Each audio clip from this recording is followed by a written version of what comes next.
everybody. Scott Fuller, founder of LeavingTheBayArea.com. Welcome to our Market Insider Series, where every week and every episode, we take you to a different destination across the U.S. where we see Californians interested in moving to. We're going to give you a great overview today, and I'm really excited because we are traveling south to Texas, San Antonio, and I'm here with Dayton Schrader from eXp Realty. Dayton, welcome. Thanks for joining me today. Well, Scott, thank you very much for inviting me. I'd love to tell you about San Antonio. It's been my home all my life, and I'm really proud to be here. That's excellent. Okay, perfect. So we've got a lot of great stuff to cover, a lot of really good information. I'm excited to get into this. Give me kind of your background, Dayton, on your experience, how long you've been in San Antonio, originally from there, and just give us all kind of that background. So I got here when I was 3 years old. I grew up here, went to high school, went to college at Texas A&M University. I ended up back in San Antonio in the early 80s and got into the real estate business. The first house I ever sold was Super Bowl Sunday, 1982.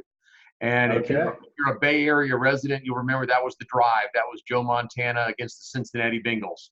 I was low man that day, and nobody else wanted to work, so I got the call, and I sold a house that day, and I've been in the business ever since. So that was 37 years ago.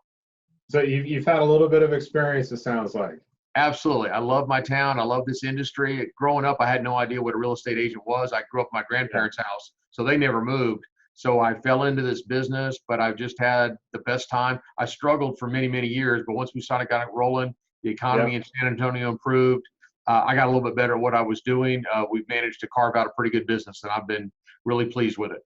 Absolutely. And I know you guys, your team down there is very well known, very well respected. And that's why I'm happy to have you on, because I consider you a subject matter expert, not just in real estate, but obviously as somebody living in San Antonio and really understanding what it's like to live there. And I think that's what our viewers really want to understand is what's the real deal with San Antonio. They can find out if it might be a viable option for them if they're considering a relocation out of California. Fantastic. We've had a ton of clients move here from California. They've been thrilled at how far their dollar will go. What you can buy in San Antonio, the lifestyle, the restaurants, the entertainment. It's a great place to be. So would you say that you're seeing a lot more people come into the area over the last couple of years? Have you seen a marked increase in that? No, we've been growing for many years. So we've doubled in the last 30 years as a population. We're going to double again in the next 30 years. Wow. We are currently the 7th largest city in the country. San Antonio is in Bexar County. It's Bexar, and so the Spanish is Bejar. It's referred to as Bexar County. There are about 35 municipalities in Bexar County, San Antonio being the largest and the county seat. And then in the surrounding area, and we service the 5 surrounding counties, there are about 2 million people in the SMSA. We've got about 1.4 million in the city of San Antonio, 1.7 million in the county, and 2 million in the surrounding metropolitan area. So quite a big city, and like you said, a lot of growth taking place there, and I look forward to talking a little bit more about that.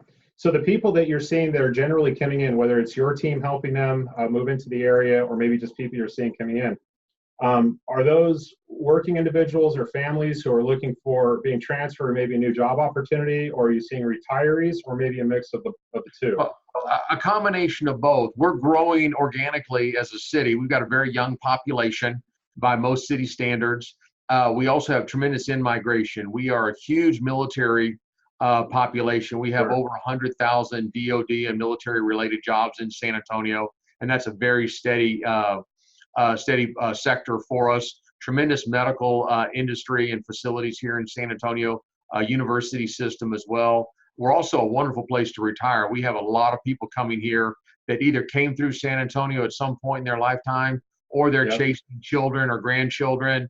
Maybe they served here in the military at some point.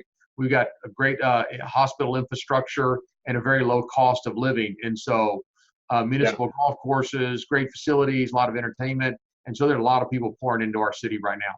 Absolutely. Well, let's dig a little bit deeper into that cost of living, because when people are, in California assessing maybe a retirement destination or maybe a change of job, they're looking at what is that cost of living. And the first thing is, how much do homes cost and what are you going to get for that home? And I know that you've pulled up, some homes for us to take a look at. If you'd like to go ahead and, pull that up. And absolutely, share a couple of samples in different parts of San Antonio. This is my city right here. This is the city of San Antonio. The first big loop is Loop 410. That was not even completed when I was a child. 1604 is our big outer loop. That's about a 30-mile radius across. If you drill down just a little bit, I'll show you a couple of subsets of San Antonio. There's our downtown. That's where the Alamo is. The Tower of America is where we hosted the Hemisphere. SeaWorld is out in this far west side of San Antonio. Fiesta, Texas is over here in this northwest part of San Antonio. I-10 runs from Jacksonville, Florida, goes through Houston, all the way through downtown San Antonio, out the other side, north and west to El Paso, and all the way to Los Angeles. Yep. I-35 runs north-south from South Central America, all the way through Mexico, through downtown San Antonio, Austin, Dallas, and all the way to Minneapolis. So we have two major interstates that come through our city, and it's a big crossroads, tremendous amount of free trade zone, a lot of trade coming through here from Mexico, South and Central America. And so it's a bustling, big warehouse districts, a lot of things going on here. Excellent. So one of the things I want to show people about a little bit is Sonterra. That's where I live, in this north central part of San Antonio. And I'm going to pull up a couple of examples of houses in the Sonterra area. Those houses range anywhere from around 300,000 to up into the low seven figures. Beautiful country club community. There's 14 subsets of Sonterra. So they range from garden homes all the way up to estate homes. And they wrap around 2 golf courses, and which are just outside my office and just outside my front door. I've got about a 2-minute commute in the morning, so that's very attractive to me. And I was going to say that's good. You got the short commute, you got the golf courses right there, so you're covered on both things. Quality of life is really good. This house on Willow is a nice example of a modest house here in Sonterra. It's about 400,000, 4-bedroom, 2.5 bath. Has a pool in the backyard, hardwood floors. It's about 20, 22 years old. Excellent condition. Walk in, drop your furniture. Nice pool in the backyard. Not a super fancy house, but a good example of how far 400,000 will go in this area, in this community. Sure. One of the other big neighborhoods in San Antonio is Alamo Heights. That is its own incorporated city. I want to show you an example of a really nice house in there. We put this couple in this house a couple of years ago. They are now selling and moving out. These houses were pre-World War II, built in the 30s and 40s. A lot of them have been rehabbed and refinished. This one's a little bit smaller, about 1,300 square feet, in the mid-3s. Excellent condition, redone the kitchen. Very good schools, very highly regarded, very high percentage of college-bound students, sitting on about 2/10 of an acre, very close to downtown, very close to the major employers downtown and several of the military bases. So when you say close to downtown, let's talk about that and driving distance. So if I'm to purchase a home in this area, how long would it take me to get to downtown? Let's say rush hour traffic. Oh, from Alamo Heights, it's only 10 or 15 minutes on surface streets. You probably wouldn't even bother getting on the highway.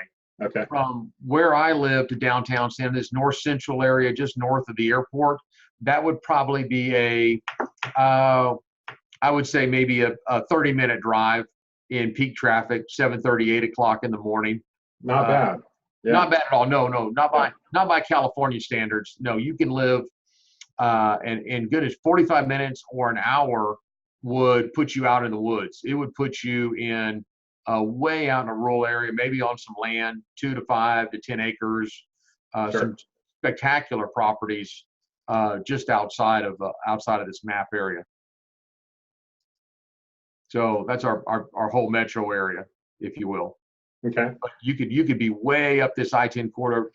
The Dominion is a beautiful neighborhood where a lot of the Spurs live, captains of industry, beautiful golf course, country club. Those houses range in 400, 500,000, well up into 7 figures, and great development, good schools, gated, guarded, and tremendous location. A lot of amenities out there and so on. What areas would you say you're experiencing the most growth as far as population growth or new construction? This northeast corridor going out IH-35, which is up towards New Braunfels, this area is just exploding with growth. The developers, the builders, the utilities are all there. And all these small communities, Schertz, Cibolo, Garden Ridge, Universal City, are all their own incorporated cities, and they are booming. They've got very good schools, good infrastructure. There are some employers there, but more than anything else, they've got proximity to highways, access, ingress, egress, and really good schools that are attracting a lot of people. They're also very close to one of our big military bases, which is Randolph Air Force Base here, in the center of your screen right now. And I would imagine that a lot of that's new construction. So what would you expect to pay for a standard new construction home in that area? Those houses are going to range in the twos up into the $400,000 or $500,000 range. Most of the sweet spot in there is 300,000, 250 to 300, somewhere in that range. I believe this is a good example. This is a little bit closer to New Braunfels.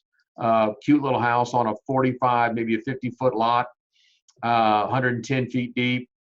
Fairly new construction, 1,500 square feet, great retirement house, also a good rental. We have a lot of investors that are picking up houses in the $150,000 to $200,000 range, and those seem to work pretty well from a cash flow basis.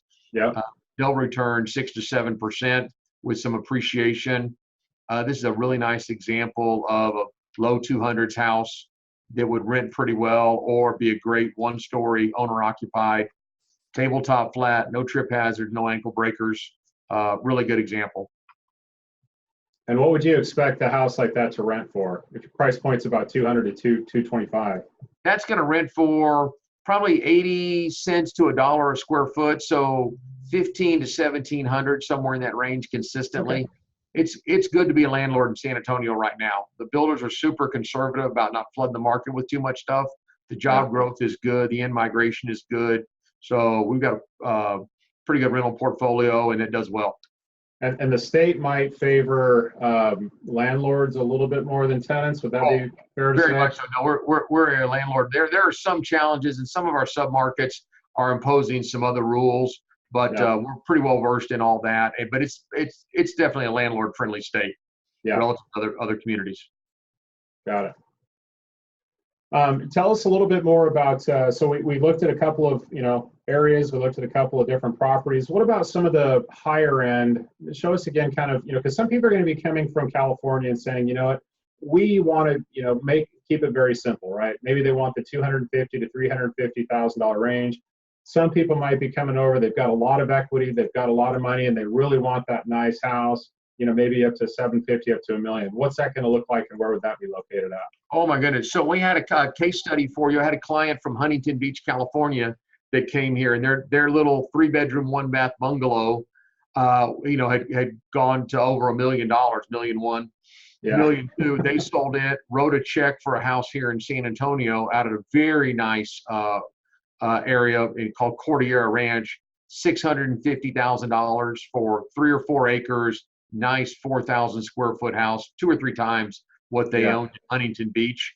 I wrote a check for that house, still had over $500,000 cash left over. So we've got one story after another like that all day long, where that big equity position pays cash for a house in San Antonio, and then you still have quite a bit of money in the war chest for other activities or investments or whatever. And those houses are pretty cool. In my neighborhood and all over San Antonio, 300,000, 400,000, 500,000 all day long. Excellent. Nice house. So let's talk a little bit about, kind of the retiree model. So we work with a lot of people who are interested in, retirement. They're looking for a change. The Bay Area has changed, perhaps that their kids and grandkids have moved away. So they're looking for an area that's going to be friendly for them. I know you guys have, a Del Webb community and a few other 55 plus communities. Give us an idea of kind of where those are located at, what price range you would expect to pay, and what type of amenities would be offered within that community. Fantastic. So our Del Webb community is spectacular, and they've done a great job here. It's out in this northwest, basically west of downtown San Antonio, probably a 25-minute drive into downtown San Antonio along this highway. It is very close to SeaWorld, right across the highway from SeaWorld. Nationwide Insurance is out here. QVC is out here. World Savings was here. Now that's Wells Fargo has that campus for all your Bay Area World Savings alum. They got a huge presence here in San Antonio now branded as Wells Fargo. It's not too far from Fiesta, Texas, up here at the top of your map. The medical center is in this area. That Del Webb community, those houses run anywhere from you might find something under 200, 175, 180, up into the mid twos and low threes, generally speaking. Very highly amenitized. They do not have a golf course there, but there's quite a few golf courses close by. Hyatt Regency has a very nice complex with golf. And then there's some other municipal golf courses that are not too far away. And then, of course, the military bases all have some really nice golf courses. Yeah. Again, not too far from the medical center. Great lifestyle. It's like living on a cruise ship. It is nonstop activity. Those people are going all the time. And there's a great market and a resale market there as well. So if you're around maybe like that 200 to 300 price range, what kind of HOA dues would you be expecting to pay? Those are going to be roughly $500 to $600 a month in a super highly amenitized area like Del Webb. There might be a capital contribution of $1,000 or $1,500 on a transfer that catches some people off guard. But beyond that, it's not a major capital contribution.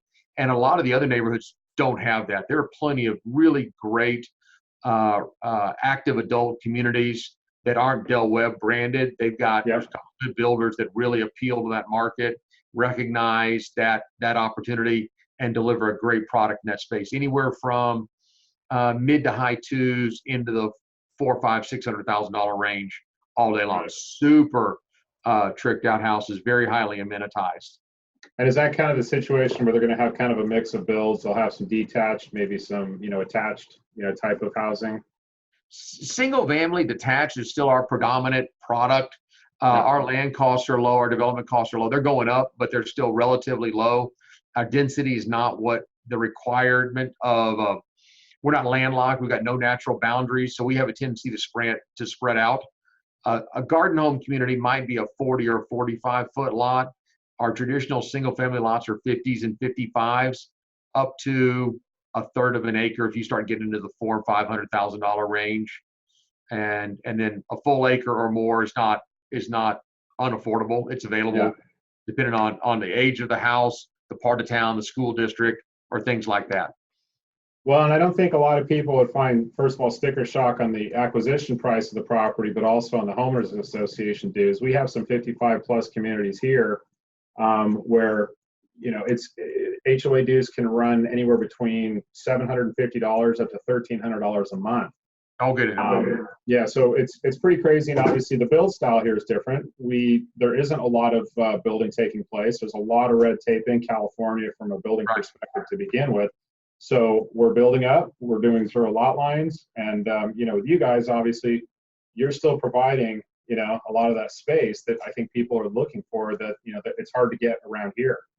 Well, we got no natural boundaries, so no water issues, no mountain ranges that we're up against or anything like that. So we just keep going out in concentric rings and have we just had our 300th birthday last year, along with New Orleans celebrate. So that's how long the city's been incorporated or been here. And so we just keep going out in concentric rings and dragging the utilities, dragging the infrastructure. We've got a very spread out workforce. So there's not a super premium on a downtown area. There's a couple of subsets that command that, but generally speaking, there's not a big premium on any one side of town because of that. And as far as the downtown's concerned, is it common to have the high-rise condos or the mixed use down there? Is there a market for that for maybe younger professionals, or is that still not so much San Antonio? Well, we are becoming a hip, cool town. We are regarded as one of the great towns for millennials, which is kind of hard for me to believe, having grown up here. My sleepy little town finally transforming. Things have changed, right? Yeah. How about that? I mean, it's amazing. I'll give you an example. Downtown Denver has probably 12,000 dwelling units, maybe a few more now. Downtown San Antonio might have 2,500 to 3,000 dwelling units. So it's one of our most underserved markets. We got a very vibrant downtown with a lot of great things going on: theater, restaurants, attractions. Of course, our Riverwalk is our crown jewel. That was a WPA project built in the Great Depression to keep downtown from flooding. And it's just magnificent. If you've been to San Antonio, that's the place to go. And that's been extended both north and south. Been a huge municipal project that they're doing quite well on. Yeah. The Pearl is a beautiful property. There was a former brewery that's been repurposed, and it's a beautiful attraction, great restaurants, a lot of fun, very vibrant area. So downtown is picking up. It's becoming a cool place to live for millennials. It's clean, it's safe, it's very well patrolled. Any issues down there whatsoever. So we attract probably 20 million tourists a year into San Antonio that either go to the Alamo, Fiesta Texas, or SeaWorld are our big attractions. And so they pour into town, and it's everybody's second home in Texas. Yeah. And I think the last time I was in San Antonio, it's been a while. It's been probably 10 years, went down to the Riverwalk, loved it. I'm sure that there's been a lot of growth and expansion since then, but it's beautiful. Yeah, they've done a fantastic job. We have our own little Panama Canal. We have a lock that raises the boat about 15 feet, all of our tour boats and things like that. So it's kind of fun, but it's a very beautiful linear park, and right through the middle of downtown. Great history, a lot of fun times down there. One thing I want to make sure that we cover, as I mentioned, for the people who are looking to move into, whether it's an active adult community or not, maybe they're just looking to move into a regular community, but they're getting in their senior years. A big question always is healthcare. Access to healthcare, proximity, healthcare providers, things like that. Tell us a little bit about what you know as far as the quality of healthcare services in San Antonio. I think it's unparalleled. So we have a unique situation with our military complex. A lot of the military doctors will go to our county hospital for trauma cases, and they get, unfortunately, experience with gunshot wounds and things like that. The local doctors will, the non-military doctors also spend time at Brooke Army Medical Center, which is now San Antonio Medical Center, which is part of Joint Base San Antonio. So we have Humana hospitals, we have the Methodist system, the Baptist system, we have local hospitals, we have the Health Science Center, which is a spectacular subset of the UT system. We have a huge VA complex, a big VA hospital in the medical center, which is on this I-10 corridor, kind of northwest, if you will. Might be able to highlight that. This whole area is probably 40 or 50,000 medical related jobs right here. And then we have several other subsets of clusters of hospitals on the northwest side of San Antonio, out this direction by SeaWorld, north central, downtown, and then across the southeast part of San Antonio, and then up the I-35 corridor. So we've got a tremendous hospital complex, infrastructure, biomedical infrastructure as well. They do a lot of research here. It's a thriving part of our economy. And it sounds like, it's so spread out as far as, the locations, medical locations, that no matter where you're at, you're going to be in close proximity to services, right? Yes. We have a great EMS system for a trauma or for an emergency. We've got a great EMS system as well. It's run by our fire department, and we pioneered that program here in San Antonio, and they do a really good job. That's part of your city and county taxes. Excellent. Okay. Is there anything else you want to show us as far as properties, or are we good on that side of it? I can if we have more time at the end. But I think I'd love to tell you just about the city in general, and we can benchmark some things, and I'll do my Chamber of Commerce bit, and then if that opportunity presents itself down the road, I'd love to help out. So let's why don't we close out your screen share for now. Okay. Tell us a little bit about what's going on with industry and employment with some of the dominant industries or employers in the area. Obviously we have a lot of people who are working here, individuals or families who are having a tough time making ends meet. The cost of living here is very, very difficult for a lot of people. So when they're looking into areas to potentially relocate to have a better cost of living, better quality of life, what are you seeing are some more dominant industries and companies that are expanding or moving into the San Antonio area? Well, one of our biggest gets a few years ago was Toyota. They brought in a huge plant. So all the Tacomas and Tundras are built here in San Antonio.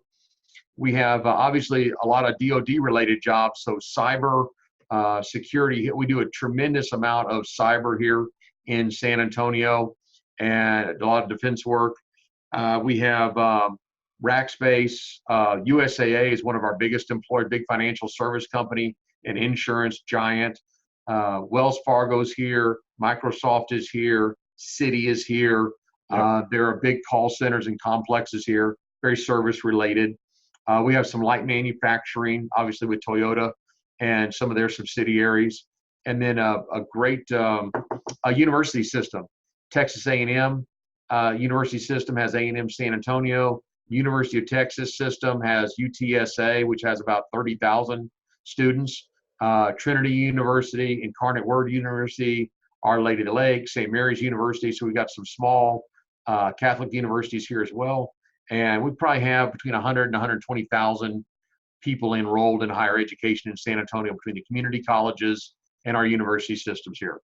Yeah. And obviously that brings in a ton of jobs, and then also, the supporting jobs to support those universities, right? So that's absolutely the ripple effect of that is incalculable. We have Valero is headquartered here, New Star, which was a spinoff of Valero. Marathon Oil has a big presence here. They just bought Tesoro, which was also Endeavor, and I think Marathon's gobbled all that up. So we have a big oil and gas presence here in San Antonio as well. The big oil and gas play south of San Antonio called the Eagle Ford, and that's just been a huge boom for South and Central Texas, and we're a beneficiary of that.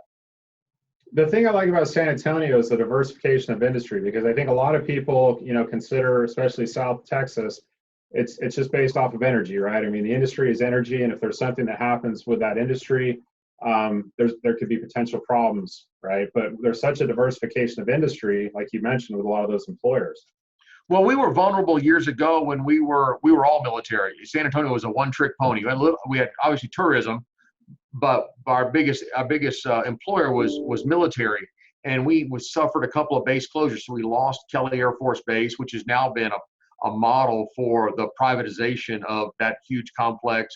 They still do a lot of work for the C-5A Galaxies and the B-52s and things like that. So there's a lot of work being done down there.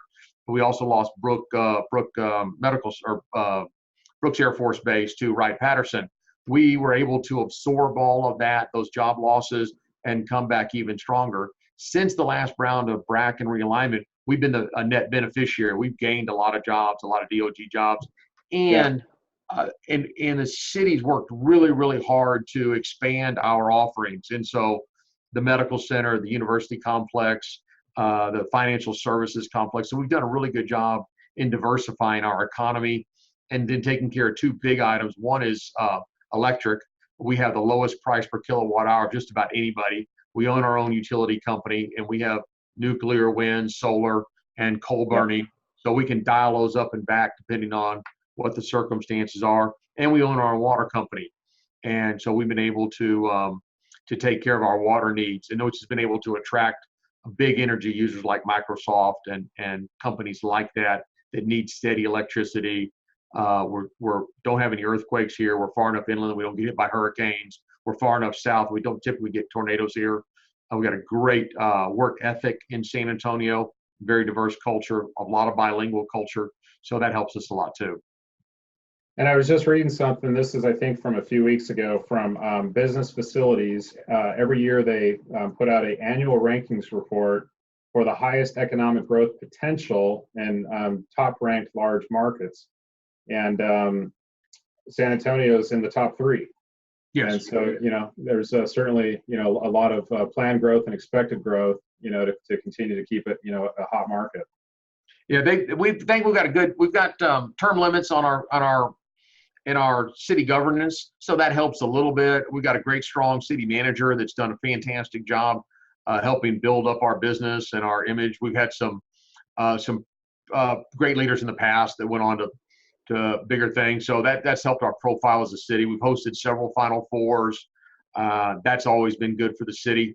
And then obviously our tourism is a big boost. A lot of people come here for a great time, recognize it as a nice place to be, very friendly, very open culture, and that helps bring us back people. The quality of life and the affordability makes it a very attractive place. So we talked a little bit about transportation. I mean, obviously, even from the downtown area to some of the more outlying areas, you mentioned it's usually not going to be more than 30 to 45 minutes, unless if you're really out in the sticks, right? That is correct. As far as like from a growth perspective, are there existing, transportation, like different types of high-speed transportation, or like light rails or mass transportation options? Is that in the works? Is it necessary? Well, I would love to see light rail in San Antonio. I don't think I'll live to see it. We have a great bus system that wins awards every year for their innovation called VIA, and they've done a fantastic job. Again, with a very diverse workforce, very spread out workforce, great infrastructure in our highway system. We don't have the trouble that other cities, Austin or Houston or Dallas do. So we're in pretty good shape there. We don't have any toll roads in San Antonio. That's been offered many times, and that keeps getting beat back. So we rely on the state and local revenues to buy our highways and build our highways. So we're probably a little behind where we should be, but the money's pouring in to get caught up on some of that stuff. And I think for better or for worse, we're not going to have any tolls here anytime soon. Yeah. And as you mentioned, every city is going to be a little bit unique. I know that Austin's having some challenges with its growth, and I think even Denver and some other cities are, because they've had so much growth, and the way that the way that the roads are structured, it's not really conducive to the growth that they've had come in. So they haven't been very forward and kind of putting together initiatives to be able to address a lot of those transportation issues. But it sounds like with San Antonio, it's if it needs to be in the works, it will be. They get it done, and we've got one of the byproducts of that is we've got a tremendous bond rating. We are one of the most highly regarded cities, especially of our size, for their bond rating. So that helps keep our taxes lower, help our borrowing costs lower. Our governance is good, and that helps a lot too. So it operates really well. When we're selling ourselves against other cities or municipalities for attraction, to bring in companies and things like that, I think we stack up pretty well. Now, Dayton, you mentioned taxes, which is one of the Californians' most favorite thing to talk about. Right. Clearly, right? Obviously, Texas does not have state income tax. No, we're very proud of that. So no state income tax. I think that's the third rail. So any politician that even brings that up is they're done. So I don't think that'll happen anytime soon. Yeah. So no state income tax, but obviously, the money for public services has to come in from somewhere. Yes. And your property taxes are a little bit higher there. So tell us a little bit about what the property tax rate looks like and how that kind of impacts affordability. So if you're in the city of San Antonio, your tax rate is typically 2.6, 2.7% of the value of your home. The Bear Appraisal District, that's the county appraisal district, assesses a value every year. There are exemptions when you get to be 65 or you're disabled, your taxes are frozen. If you're a disabled vet in Texas, we take very good care of our veterans, and we take especially good care of our disabled veterans. So they don't pay any property tax. And that may be true in a lot of other states, but I've only lived here. So we're really, really good for our vets. And San Antonio being a military town, we take good care of our vets here. And so if you're owner occupant and you're a disabled vet, your taxes are little or nothing. And for the life, as long as you live in that house, and even for beneficiary spouses, things like that, survivors. So it's a great place to live. If you live out of the city tax goes away. That's typically 6 or 7 basis points. So on your typical $300,000 house, the taxes are going to be about $8,000 a year with no exemptions whatsoever. If you get a homestead exemption, that'll give you a little bit of a break. If you're over 65, your taxes are locked in. The value might go up, but your taxes are locked. And so that helps a little bit. There's no transfer tax. If you are in a homeowners association area, those are typically $100, $110 a month on the high end. Some are as low as $30 or $40 a month, depending on how many rooftops and what the amenities package is. And there are a lot of neighborhoods that don't have any HOA fee whatsoever. And they're readily available with very nice houses too. You're not giving up a house for a school district or quality or anything like that. They just don't happen to have it. So the average you mentioned is going to be maybe 2.6 to 2.8%. There might be exemptions or areas that are going to bring it down lower than that. And just to kind of put it in perspective for people here in California, what we're seeing, and obviously it's going, it can change, depending on where you're at. We typically see, about 1.25%. Right. On the property tax side of it. So obviously there's going to be, a bit of a difference, but when you're factoring in all the other calculations of home ownership and things like that, it's quite an impact. And then of course you have your, no state income tax, which, obviously helps your bottom line as well. Well, if you look at any cost of living indicator and compare San Antonio to the Bay Area, I think we're going to turn out fair. I mean, our gas is between $2.15 and maybe $2.50 a gallon. for gas. The nickel dime junk fees that you get roughed up on are really pretty innocuous compared to California. Like no state income tax, and our properties are probably in a lot of instances maybe half of what your property is. So the total burden of ownership is going to be, our utility costs are going to be lower, water is going to be lower. So overall cost of ownership is probably going to be less dramatically than it's going to be a lot less. I mean, what we're seeing, just to make some comparisons, our state income tax rate is about 12.3%. Sales tax is about 8.25%, up, plus or minus, which, I think what I'm finding is pretty average. Right. And gallon of gas right now, I think I filled up a couple days ago for $4, which is down from a couple months ago. We were closer to that $4.50 mark. Right. However, there's another increase from the state coming up at the beginning of 2020 from what I've heard. So, again, if you look at it from a collective of, your total cost of living, it's going to be, San Antonio is going to win in a lot of different of those areas. Well, the license fees, the other things that you have for your cars that we don't have to do here, the list goes on and on. It's, I get why you want to live there. I mean, I've been to the Bay Area. I got a ton of friends out there, up and down the California coast. I get why people want to live there. It's a beautiful state. The weather's spectacular, but between the politics, the taxes, the traffic, I couldn't last there very long. But I do think it is a beautiful place to live. Let's talk about the weather, because I mean, California, in my opinion, has some of the best weather anywhere. No doubt. It's just amazing. Now, San Antonio, talk to us about the humidity, because how humid is it, and what's it really like? Let's say today we're recording this August 21st. What's it like outside? So 21 days into August, we probably had 10 days at 100 or 101 degrees. We typically get 28 inches of rainfall in a calendar year. We're 2 or 3 inches behind that at this point in the year, and we'll get years where we get into the mid 30s. But Houston probably gets 35 to 40 inches a year. We typically in San Antonio get high 20s. We'll go August and September. We'll hover 95 to 101 most of those days. I mean, a good day would be 95, 96, and then up to 101, 102. And then it'll be back down 95, 96. We get to October 1st. I refer to that as my San Diego stretch. So October, November, December, very pleasant in San Antonio. Really attractive. Maybe we get a freeze first or second week of December. We get a snowfall every 6 to 10 years, and it's a dusting. Might shut the city down for a day, but that's about it. A little sleet, and then it rains again in April, May, June. But the spring in San Antonio is pretty spectacular. Our cold month is January, February, and then by March it starts getting pretty good again. We play golf year round. We always threw the football around in our shorts on Christmas Day, because everybody got a new football on Christmas Day, and it was not Rarely was it cold or snowing on Christmas. So if you can make it through August and September, those are our two toughest months, in the high 90s, low hundreds. And you have the humidity index also added to that. So what? Is it humid, or are you not really feeling that? No, not like it is in Houston or Louisiana or someplace like that. We're far enough from the coast that we don't quite get that oppressive humidity. So we'll have 100 degrees, and the heat index will be 103 or 104. So it's not. Okay. So it's not that big of a difference. No, it's not that bad. At least I've lived here all my life, so I'm kind of conditioned to it. Yeah. Tell me a little bit about what does Dayton like to do with his family? What do people do for recreation out there?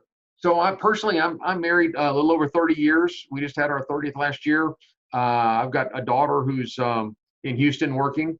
I'm a golfer myself. I don't play nearly as much as I used to, but I love to play. Also like to shoot skeet. In San Antonio, restaurants are spectacular. There's so many great restaurants. A lot of good museums, a lot of theater. We got some great theaters. We attract some good bands, good comedians, Broadway shows, things like that. We got some beautiful properties for that sort of thing. Recreation, the rivers. It's fun to float in the various rivers around here. We've got several lakes 30, 40 minutes away where you can have a boat in the water in less than an hour that are good recreational or fishing lakes. We're 3 hours to the beach, door to door. and you can have your toes in the sand in the Gulf of Mexico. And what beach would that be? Like what city area is that? Port Aransas, Mustang Island, Corpus Christi area.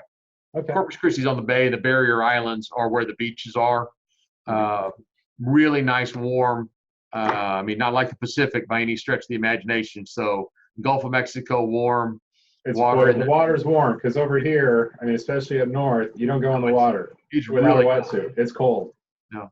And so just fun stuff to do. We've got great theater complexes, entertainment, things like that. And again, Fiesta, Texas is big.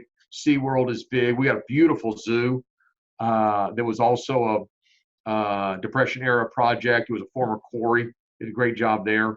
And then local university football games, high school football games. Obviously, that's very big in Texas. Yeah.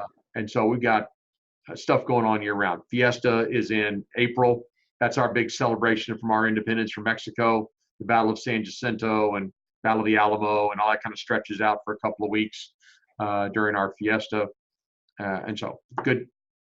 Lots of good. I'm always amazed by sports in Texas, whether it's high school or college. I mean, just the schools are incredible. The programs are incredible. It's a lifestyle, right? Yeah, oh, very much so. And we have great schools here. Our high schools are very highly regarded. A good percentage of college-bound students. We also have a lot of Catholic high schools. We have an Episcopal high school, Lutheran high school. We have several non-denominational schools as well. So we touch all the bases there. A pretty diverse population. We're probably 60% Hispanic, 5 to 8% African American, and then we've got an Asian population, and then the balance is sure. Us, the gringos. Us. There you go. Yeah. So Dayton, this is great, and I want to give you the final word. Before I do that, a lot of people like to come out and visit an area and kind of check it out, get their feet on the ground, and really learn about it, up front and personal. I know that's something you guys are, you'd love to do. Have people, if they want to come out and have you tour them around a little bit for maybe an afternoon or a day, take them around, show them some areas. Yeah, you guys are open for that, right? Oh, absolutely. We're in the business to help people. That is how we built our business for over 30 years now. And so if they're owner occupants or thinking down the road 2 or 3 years to retirement, they want to come here and chase the kids or the grandkids, or if they're looking for some investment opportunities, San Antonio is a great place to put some money. And we got, again, a good economy, good growing economy. They've not flooded the market with too many rentals. So it's a good, solid, steady place. And affordable to spread a little money around. If somebody's interested in some non-owner occupied opportunities, we'll have those. Absolutely. And on our website, when we post this video on there, whoever's interested in meeting with Dayton and his team out there, maybe paying a visit, learning a little bit more, feel free to contact us, or you can contact us through info@leavingthebayarea.com. Dayton, is there anything, we've covered a lot of really, really good stuff. I hope we got everything. Is there anything that maybe you wanted to mention that we didn't cover? Well, I think we barely scratched the surface on San Antonio, but I understand the attention span is limited at some point. So I'd love the opportunity to visit with any of your friends, anybody that's connected through you, and I'd be very grateful for that. We'll help out any way we can and take certainly good care of them, and be happy to show off my city. I'm very proud of it, love what I do. I love the people and the stories, and so if there's an opportunity we can earn your business, then we'd be very grateful. That's great. And I consider this webinar kind of a great primer, right? Because we're trying to cover a whole lot of information in what's going to end up being about 45 minutes or so. Right. So you get a little bit of an overview, but enough just to say, you know what, let's get out there and take a trip and, take a closer look. So that's great. All right, fantastic, Dayton. Well, hey, thank you again. This has been an incredible amount of information. Appreciate your time today. Let's stay in touch. And thank you for everybody for taking some time to join us today. Thank you very much. Really grateful for the opportunity. Okay, take care. Thanks, everybody.